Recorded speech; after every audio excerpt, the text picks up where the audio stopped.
안녕하십니까. 리나쌤 TV 시작하겠습니다. 오늘은 29번째입니다.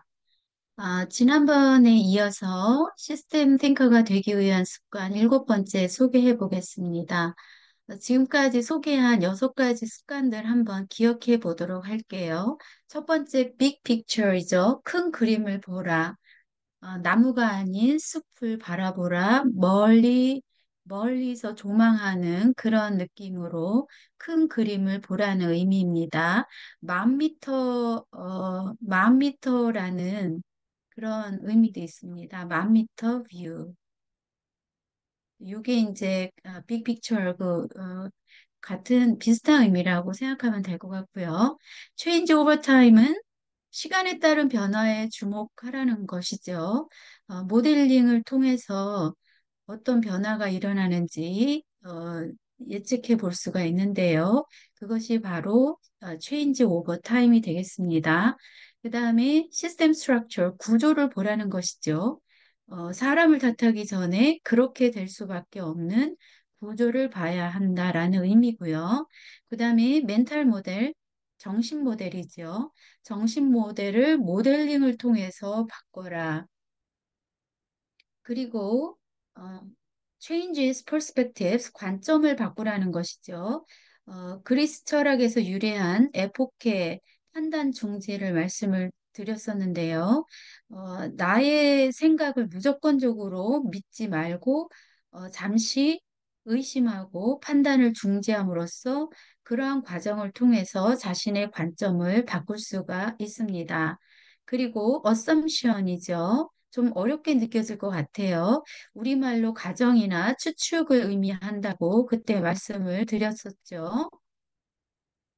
복잡한 문제를 단순화하기 위해서 설정하는 전제 조건이라고 할 수 있는데요. 나는 이 문제 상황을 예측할 때 이러이러한 전제 조건을 가지고 나는 예상을 하는 거야 라고 할 때 이제 어썸션이라고 할 수 있습니다. 그때 이 멘탈 모델과 어썸션의 그 미묘한 차이에 대해서 말씀을 드렸었는데요. 멘탈 모델은 암묵적이고 주관적인 것에 비해서 어썸션은 명확하고 명시적이라는 그러한 차이가 있다라고 말씀을 드렸습니다. 이 멘탈 모델은 매우 다른 것에 비해서도 더 중요하다라고 할 수 있는데요.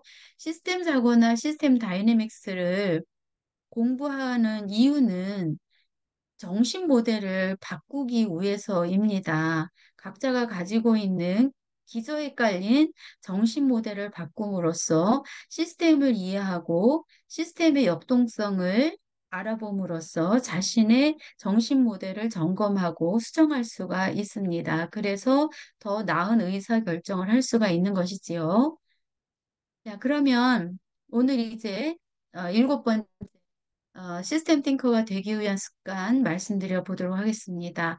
네, 여기 상징하는 그림이 있는데요. 제목은 Consider it fully라고 되어 있죠. 충분히 생각하라는 의미입니다.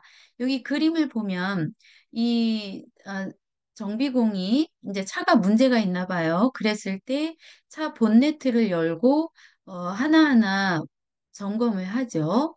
그래서 이 차가 어떤 문제가 있는지 근본적인 원인을 찾아내고자 합니다. 그래서 이것이 바로 의미하는 것이 이 consider issue fully가 되겠죠.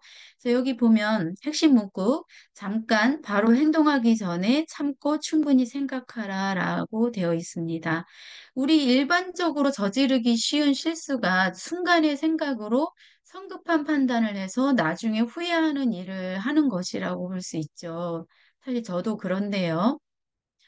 어린 시절부터 시스템을 이해하는 능력을 키우게 되면 보다 이성적인 판단을 할 수가 있습니다. 그래서 저는 시스템 사고를 함양하는 그러한 교육을 학교에서 실천하고자 노력하고 있습니다. 여기 체크리스트 한번 보도록 하겠습니다. 이 문제를 충분히 생각하려면 어느 정도 시간이 필요할까? 빨리 행동을 하지 않았을 때 생기는 긴장을 얼마나 견딜 수 있을까?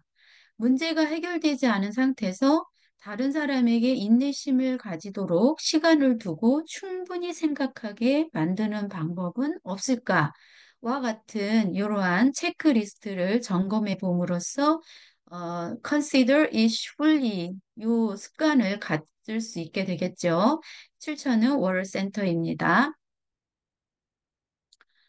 제가 그 시스템 사고의 특징에 대해서 좀 정리를 해 보았습니다. 그래서 이렇게 제가 정리를 했는데요. 설명을 드려보도록 하겠습니다. 일단 시스템 사고는 세상을 바라보는 눈에 대한 것이고요. 즉 세계관이라고 할 수 있고요. 종합적인 관점이라고 볼 수 있습니다. 어떤 문제 상황을 종합적으로 또는 입체적으로 바라볼 수 있는 안목을 키워줄 수 있습니다. 이것은 비판적 사고와도 연결될 수가 있겠죠. 그리고 전체론적 관점이라고 볼 수 있습니다. 전체론은 이제 영어로 홀리즘이라고 하는데요. 이것은 리덕셔니즘이라는 환원론과 이제 상반되는 그러한 이제 개념이 되겠는데요. 환원론은 하나하나 이렇게 따로따로 분절적인 그러한 요소를 바라보는 관점이고, 전체로는 이제 전체를 바라보는 거죠. 지금까지의 우리 학교 교육이 리덕셔니즘, 환원론적 관점에서 교육을 해왔다라고 볼 수 있습니다. 학교에서 특히 중등교육에서 국어 따로, 영어 따로, 수학 따로, 사회 따로 이렇게 교육을 하고 있죠. 그게 바로 환원론적 관점이라고 볼 수 있고요. 현재는 현재 또는 미래의 문제 상황은 굉장히 복잡하고 더욱더 연결성이 강화가 될 것이기 때문에 환원론적 관점은 더 이상 실효를 다했다라고 볼 수 있고요. 이제부터는 사실 늦은 느낌도 있지만요. 전체론적 관점을 아이들이 갖도록 그렇게 교육할 필요가 있습니다.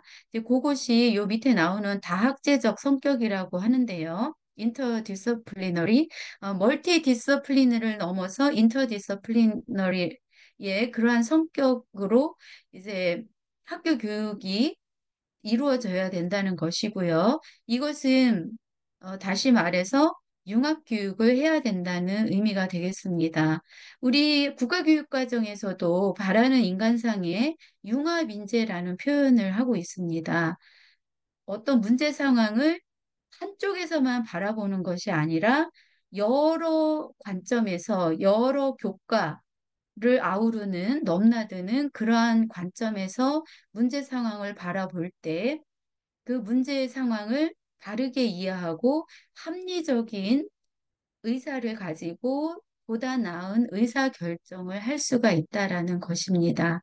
그래서 학교 교육에 시스템 사고 교육을 전면적으로 도입할 필요가 있다라고 저는 생각하고 있습니다.